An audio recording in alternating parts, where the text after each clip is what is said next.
There is a double standard when it comes to women's needs in a marriage and their happiness, and when it comes to a man's need in a marriage and his happiness. Now, when Tia Mowry had filed for divorce from Corey Hardrick, who, by the way, let me say this, I never thought Corey was a bad guy.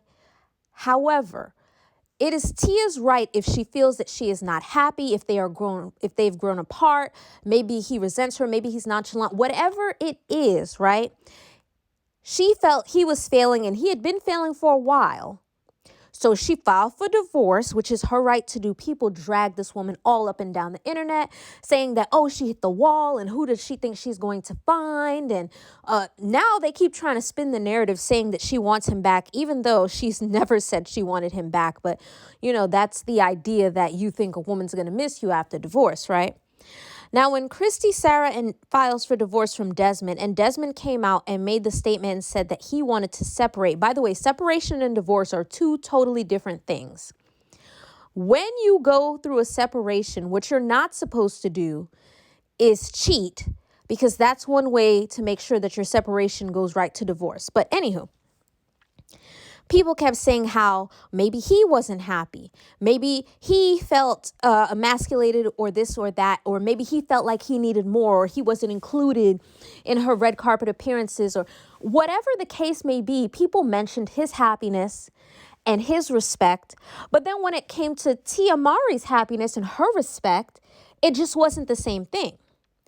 Desmond is absolutely allowed to leave if he feels like he is underappreciated, if he feels like he's not being respected, if he's not happy.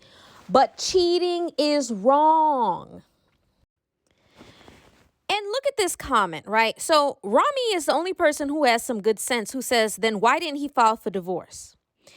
And then this woman who is teaching other women how to be wives is saying, didn't he ask for a separation and she said no? Absolutely.